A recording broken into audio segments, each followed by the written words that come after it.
The Wounded Healer. The emergency beacon screamed through the silence of deep space, its piercing wail cutting through Dr. Elena Vasquez's dreams.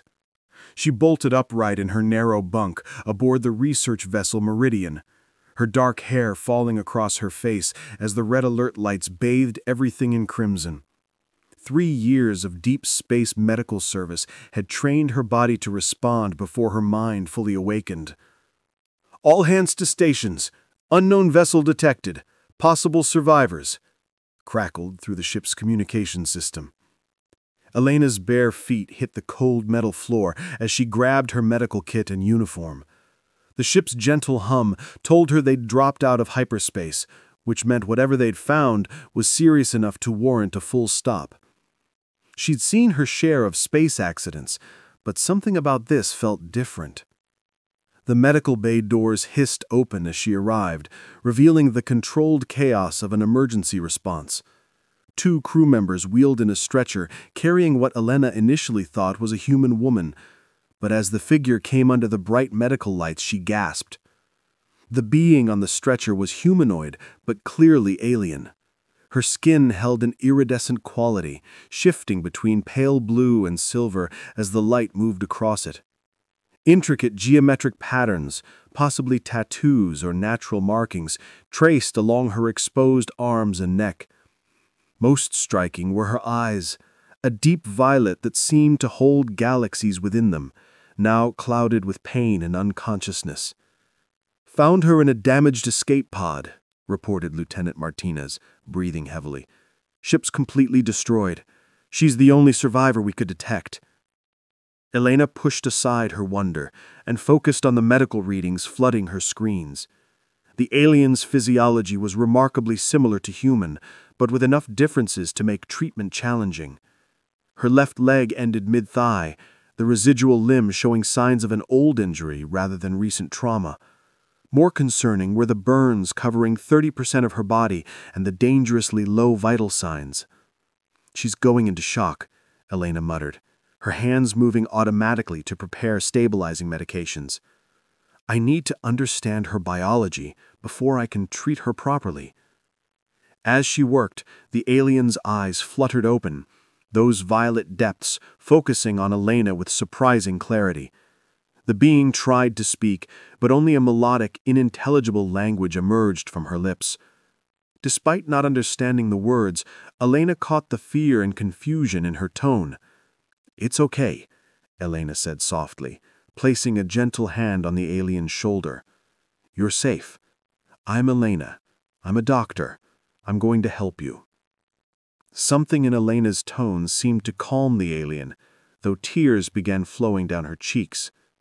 She reached up with a trembling hand and touched Elena's face, as if confirming she was real. The touch sent an unexpected jolt through Elena, not just from the alien's cooler body temperature, but from something deeper, more emotional. Over the following hours, Elena worked tirelessly to stabilize her patient. The alien's resilience amazed her. Despite severe injuries, she fought to stay conscious, her eyes never leaving Elena's face. Through gestures and careful observation, Elena learned the alien's name sounded like Kira, and that she understood more human language than she could speak. When Kira's vitals finally stabilized, Elena found herself sitting beside the recovery bed, exhausted but unable to leave. Kira's hand sought hers, their fingers intertwining despite their different origins. In that touch, Elena felt something she hadn't experienced in years of treating patients, something that whispered of destinies intertwining among the stars, of 2 hearts finding each other across the vast emptiness of space. The universe had brought them together through tragedy, but Elena sensed this was only the beginning of something extraordinary. Bridging 2 worlds. 3 days after Kira's rescue, the medical bay had transformed into something Elena barely recognized. What started as a sterile treatment room now buzzed with collaborative energy as Kira, despite still recovering, insisted on helping Elena repair and upgrade the medical equipment, using advanced techniques from her world. "Your healing chamber is primitive but charming," Kira said with a slight smile, her English improving rapidly. She manipulated a complex holographic interface that had somehow materialized from components in her damaged personal effects. "With minor adjustments, we can increase efficiency by 300%. Elena watched in fascination as Kira worked despite her physical limitations. The alien had fashioned a temporary mobility device from medical equipment, her hands dancing across alien controls with practiced ease. Elena found herself drawn not just to Kira's technical brilliance, but to the way she hummed softly while working, a haunting melody that seemed to calm even the ship's normally agitated AI systems. "You're an engineer," Elena observed, handing Kira a tool that the alien had sketched for her. "Was," Kira corrected, her expression darkening momentarily. "Before the war destroyed everything I built." She paused her work, looking directly at Elena. "My people, the Zephyrians, we create, we build harmony between living things and technology. Or we did, until the Dominion decided we were too dangerous to exist."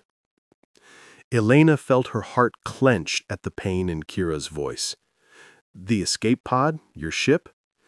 "Refugee transport, carrying the last survivors from my homeworld. I was their lead engineer, responsible for keeping everyone alive during the journey. I failed them all." Before Elena could respond, the medical bay doors burst open. Captain Jonas Reed strode in, his weathered face stern with authority. "Dr. Vasquez, a word." His eyes fixed on Kira with obvious suspicion. "Privately." Elena followed Reed to the observation window overlooking the bay, where Kira continued working, seemingly oblivious to the tension. "Elena, what exactly is happening here? My medical bay looks like an alien laboratory, and you're treating this being like a guest rather than a potential security risk." "She's a refugee, Captain, a survivor who needs medical attention and sanctuary," Elena replied firmly. "And her knowledge could revolutionize our medical capabilities." Reed's jaw tightened. "Our orders are to maintain minimal contact with unknown species until proper diplomatic protocols can be established. Command is sending a specialist team to take custody of her within 48 hours. "Take custody?" Elena's voice rose sharply. "She's not a prisoner. She's a person who's lost everything.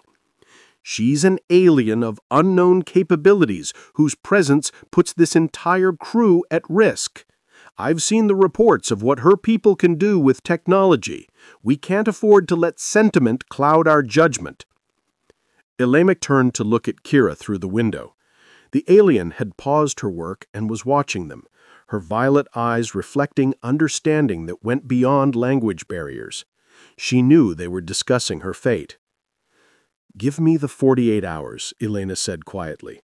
"Let me prepare her for whatever comes next. She deserves that much." Reed studied Elena's face for a long moment. 48 hours, Doctor, but she doesn't leave the medical bay, and you're responsible for her actions." As Reed left, Elena returned to find Kira had activated a soft, holographic display showing star maps. The alien pointed to a distant cluster of systems, now marked in red. "My home," Kira said simply, "or what remains of it." She looked at Elena with an expression that mixed gratitude with resignation. "You are kind, Elena Vasquez, but I understand your captain's fear. My people have learned that kindness is rare in this galaxy." Elena sat beside Kira, their shoulders almost touching. "Not all of us are afraid of what we don't understand." Kira's hand found Elena's, their fingers intertwining with increasing familiarity. "In my language, we have a word, Thalnara. It means the bridge between two worlds, two hearts, two different ways of seeing. I think perhaps you are my Thalnara."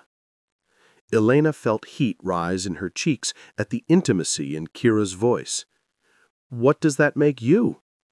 "Yours, if you'll have me," Kira whispered, her thumb tracing gentle patterns on Elena's palm. The Heart's Translation. The next morning brought unwelcome complications in the form of engineer Tom Brady, Elena's former partner, and the reason she'd requested deep space assignment 3 years ago.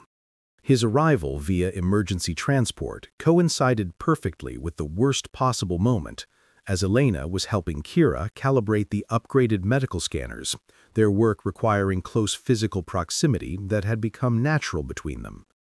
"Elena?" Tom's familiar voice carried surprise and something deeper as he stood in the medical bay doorway. His blonde hair was shorter than she remembered, and new lines around his blue eyes spoke of years in the outer colonies. "Command said you needed an engineering consultation, but they didn't mention you were working with alien technology." Elena straightened, immediately aware of how her hand rested on Kira's shoulder and how Kira's eyes had darkened at Tom's appearance. "Tom, I wasn't expecting you personally. I was in the sector when the request came through." His gaze moved between Elena and Kira with growing understanding. "I volunteered when I heard your name." Kira rose gracefully from her workspace, the mobility device she'd crafted allowing fluid movement. "You must be Elena's former partner," she said in her melodic accent. "She has mentioned you in her sleep." Elena felt heat flood her cheeks. "Kira, that's not—" "Interesting," Tom interrupted, his expression hardening. "And you are?" "Kira Thalen, last surviving engineer of the Zephyrian Science Collective. Elena saved my life. Now we work together to improve medical technology for both our species." The tension in the room grew thick as Tom surveyed the transformed medical bay. "Impressive modifications, though I notice they're primarily based on alien design principles rather than human engineering standards." "Because alien design principles are superior in this application," Elena said sharply, recognizing Tom's dismissive tone. "Kira's innovations could save thousands of lives." Tom moved closer, his professional mask slipping slightly. "Elena, could we speak privately? About the engineering concerns, of course." Kira's hand found Elena's, squeezing gently. "I will work on the neural interface calibrations. Take the time you need." As they stepped into the adjacent supply room, Tom's carefully controlled facade cracked. 3 years, Elena. 3 years of wondering if I'd destroyed the best thing in my life, and I find you here, clearly involved with an alien refugee." "Tom, what happened between us—" "I know what happened. I chose my career advancement over our relationship. I was an idiot. But seeing you again, seeing how you've grown, how confident you've become, maybe we could try again." Elena felt the familiar pull of shared history, of the comfort of the known. Tom represented everything familiar about home, about the life she'd left behind. But as she looked through the doorway at Kira working alone, she realized how much had changed. "Tom, I'm not the same person who left Earth 3 years ago." "I can see that. You're better, stronger." He reached out to touch her face. "We could build something new together, something better than what we had." Before Elena could respond, alarms began blaring throughout the ship. Kira's voice cut through the noise from the medical bay. "Elena, unknown ships approaching fast." They rushed back to find Kira frantically working at a communication console she had somehow constructed from medical equipment. The main display showed 3 sleek vessels approaching the meridian, their designs unlike anything in human databases. "Zephyrian Search and Rescue," Kira explained, her face pale with conflict. "They've been looking for survivors from the refugee transport. They found me." Captain Reed's voice crackled over the intercom. "All hands, prepare for potential first contact scenario. Dr. Vasquez, report to the bridge immediately." Elena looked between Tom and Kira, seeing her past and an uncertain future standing before her. Tom represented safety, familiarity, and a return to the life she'd known. Kira represented the unknown, adventure, and a love that transcended species. "Elena," Kira said softly, "you must understand, my people will want me to return with them. It may not be safe for humans to harbor refugees much longer." Tom stepped forward. "Elena, this is your chance to come home, to rebuild what we had." Elena felt the weight of choice pressing down on her as the Zephyrian ships drew closer, bringing with them decisions that would reshape her entire future. The final stand. The breakthrough came during their 5th day on the moon, when Marcus noticed an anomaly in the plague's genetic structure that had escaped previous analysis. Working side by side in the cramped laboratory, he and Zara barely slept as they pursued the discovery. "Look at this sequence," Marcus said excitedly, pointing to the holographic display. "The plague isn't just targeting Kytherian genetics, it's specifically designed to target royal bloodlines." Zara leaned closer, her violet eyes widening as she processed the implications. "The genetic markers, they match the royal family's DNA signature. But how could anyone have obtained such specific biological data?" "Inside job," Marcus said grimly. "Someone with access to your most classified genetic records created this weapon." Zara's face went pale. "The High Geneticist Council. They have complete records of all noble bloodlines for hereditary tracking, but they're among our most trusted advisors." "People can be bought, threatened, or replaced," Marcus said gently, seeing the betrayal hit her like a physical blow. "What matters now is that we know how to fight it." Their research had revealed that the plague's targeting mechanism could be confused by introducing synthetic genetic markers that mimicked royal DNA, but contained subtle flaws. It was like giving the weapon false targets to attack, while the real population remained protected. "We need to synthesize enough countervirus to treat the entire planet," Zara said, already calculating the requirements. "The production facilities on the second moon could handle that volume, but they're within the plague's expansion radius," Marcus finished. "We'd have to get there, start production, and complete synthesis before the plague reaches the moon." Zara nodded soberly. "A window of perhaps 18 hours. And if we fail, if the plague consumes the production facility, then we lose our only chance to save your people, not to mention ourselves." They stared at each other across the laboratory, both understanding the enormous risk they were contemplating. Success meant salvation for an entire species. Failure meant certain death for everyone involved. "There's something else," Zara said quietly. "The stasis pods holding my people, they're programmed to open automatically if my vital signs flatline, a safeguard to prevent them from sleeping forever if something happens to me." Marcus felt ice form in his stomach. "Meaning, if you die during this mission, 300 survivors wake up to face the plague with no protection and no hope," she finished. "My death becomes theirs as well." The weight of that responsibility settled between them like a physical presence. Marcus reached for her hand, intertwining their fingers. "Then we don't die," he said simply. "We go to that moon, we synthesize the cure, and we save everyone, including each other." Zara squeezed his hand tightly. "The odds against success are irrelevant," Marcus interrupted. "I learned something during the war, Zara. Humans don't beat impossible odds through superior planning or better weapons. We win by refusing to accept defeat even when every logical analysis says we should." She lifted their joined hands to her lips, pressing a soft kiss to his knuckles. "Then let us be magnificently illogical together." The flight to the second moon took them dangerously close to Kytheria's prime's infected surface. Their ship's sensors screamed warnings as they detected the plague's expanding boundary, a wall of consuming darkness that devoured everything in its path. 12 hours until it reaches the production facility," Zara announced tensely from the pilot's seat. "We'll have to work faster than any synthesis protocol has ever been attempted." Marcus checked their supply inventory one final time. "We have enough raw materials for approximately 60% planet-wide coverage. It'll have to be enough." The production facility was a marvel of Kytherian engineering, all flowing lines and organic curves that seemed to grow from the moon's crystalline surface. Inside, automated systems hummed to life at Zara's command, beginning the complex process of countervirus synthesis. As the hours passed, Marcus and Zara worked with desperate efficiency, monitoring dozens of parallel synthesis streams while making countless micro-adjustments to optimize the process. Their hands often brushed as they reached for the same controls, and Marcus found himself stealing glances at her focused profile. "Marcus," she said, suddenly, not looking up from her console, "if we don't survive this, we will," he said firmly.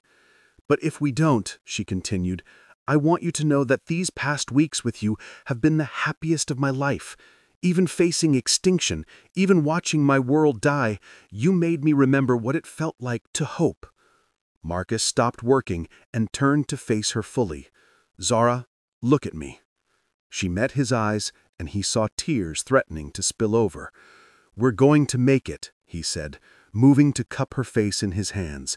"We're going to save your people, cure your world, and then we're going to have a very long conversation about what happens next." "What if the cure doesn't work?" she whispered. "Then we'll find another way, and another after that. I'm not giving up on you, on us, or on your people. That's not who I am." Zara kissed him then, fierce and desperate and full of love that transcended species. When they broke apart, alarms began blaring throughout the facility. "Synthesis complete," the automated system announced. "Countervirus ready for deployment." Through the facility's transparent dome, they could see the plague's boundary approaching like a tide of absolute darkness. They had minutes, maybe less. "Launch sequence initiated," Zara called out, her fingers dancing across the control surface. "Atmospheric dispersion in 3, 2, 1, deploy!"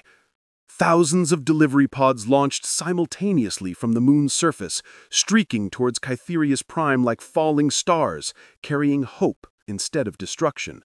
Marcus and Zara watched breathlessly as the first pods reached the planet's atmosphere and began releasing their precious cargo. The effect was almost immediate. Where the countervirus met the plague's advancing edge, the consuming darkness stopped, wavered, and began to retreat. Slowly at first, then with increasing speed, the black stain on Kytheria's prime surface started to shrink. "It's working," Zara breathed, gripping Marcus's hand so tightly her nails drew blood. "By the ancestors, it's actually working!" They held each other as they watched her world heal, the blue-green surface of Kytheria's prime gradually returning as the plague died. The crystal cities began to gleam again in the starlight, and Marcus could swear he saw lights beginning to flicker in the urban centers. "Your people will wake up to a clean world," Marcus said softly, pulling Zara against his chest. "Your daughter will see those crystal forests again." Zara sobbed with relief and joy, all her careful composure finally shattered by the magnitude of their success. Marcus held her as she cried, stroking her silver hair and whispering promises of the future they'd just made possible. A new beginning. 6 months later, Alina stood on the observation deck of New Zephiria's medical center, watching the twin suns of Kepler 442b paint the horizon in shades of amber and rose. The settlement sprawled below in organic curves that seemed to grow from the landscape itself, a testament to Zephirian biotechnology and human engineering working in harmony. Her hands moved instinctively to the subtle changes in her body, the biomodifications that allowed her to better serve the integrated colony's diverse population. Kira had designed them personally, her touch both professional and intimate, as she'd explained how the neural interfaces would enhance Alina's ability to treat both species. "The new medical facility is ready for tomorrow's dedication," Kira said, joining Alina at the window. Her mobility had improved dramatically with new prosthetics that blended human durability with Zephirian bioresponsiveness. "The Council is calling it the Elena Vazquez Center for Interspecies Medicine." Alina turned to embrace her partner, still marveling at how naturally they'd learned to communicate across species lines. "It should be the Phelan Vazquez Center. You designed half the technology." "You provided the heart," Kira replied, her English now flawless, though she retained the musical accent Alina loved. "Besides, I have other projects to focus on." Before Alina could ask what she meant, familiar voices echoed from the entrance. Alina's parents, Dr. Maria Vasquez and Professor Carlos Vasquez, emerged onto the deck with Nix and two other Zephyrians Alina didn't recognize. "Mija!" her mother called, embracing Alina warmly. "This place is incredible. Your father hasn't stopped asking questions about the bioengineering processes since we arrived." Alina's father, a materials scientist, was deep in conversation with one of Nix's companions about the molecular structure of the settlement's living architecture. His enthusiasm reminded Alina why she'd inherited her own passion for discovery. "Your parents are remarkable. They've adapted to our culture with amazing grace. Your father has already proposed 3 collaborative research projects." Alina felt a familiar tightness in her throat. The past 6 months haven't been without challenges. The integration program required participants from both species to undergo genetic compatibility treatments, cultural immersion periods, and psychological evaluations. Some humans had chosen to return to Earth. Several Zephyrians had struggled with human emotional expressions. But Elena and Kira had thrived, their initial connection deepening into something that transcended species boundaries. They'd become the program's most successful pairing, serving as ambassadors for what interspecies relationships could achieve. "There is something we need to tell you," Kira said, taking Elena's hand with the gesture that had become their signature communication method. "The Council has approved a new phase of the integration program." Nick stepped forward with a smile. "Elena, your success here has convinced the Council to establish similar settlements in 5 other systems. We need experienced couples to lead the medical and engineering teams for each location." Elena's mother gasped. "You're expanding? Creating more colonies like this?" "With Elena and Kira as senior coordinators, if they're willing to accept the assignment. It would mean years of travel, establishing new settlements, training new integration pairs." Elena looked at Kira, seeing excitement and uncertainty warring in her expressions. They'd found happiness here, built a life together. Leaving meant starting over repeatedly, facing new challenges with each settlement. "What do you think?" Elena asked softly. Kira smiled, the expression lighting up her entire face. "I think the galaxy is full of people who need what we found here: healing, hope, the chance to build something better together." Elena's father approached, having extracted himself from his technical discussion. "Mija, I need to tell you something. When you first announced you're staying with the Zephyrians, your mother and I were terrified. We thought we'd lost you to something we couldn't understand." He paused, looking out at the settlement below. "But seeing you now, seeing what you and Kira have built together, what this whole colony represents, you haven't lost yourself to an alien culture. You found the best version of yourself by opening your heart to something beyond our limited human perspective." Elena felt tears pricking her eyes as her mother nodded agreement. "We're proud of you, Elena, both of you." That evening, Elena and Kira stood together on their private balcony, watching the settlement's bioluminescent lighting system create patterns that responded to the emotional resonance of its inhabitants. The entire colony glowed with warm, contented hues. "Are you ready for another adventure?" Kira asked, her arm around Elena's waist. Elena leaned into her partner's warmth, thinking about all they'd overcome and all they'd yet to discover. "With you, I'm ready for anything the universe wants to throw at us." Kira turned Elena to face her, their foreheads touching in the gesture that had become their most sacred connection. "Thalenara, forever my bridge between worlds." "Forever," Elena agreed, sealing the promise with a kiss that tasted of alien stars and infinite possibilities. Above them, the twin suns set on one world, while rising on countless others, each holding the potential for love to bloom across any distance, any difference, any barrier the universe might place between 2 hearts meant to find each other.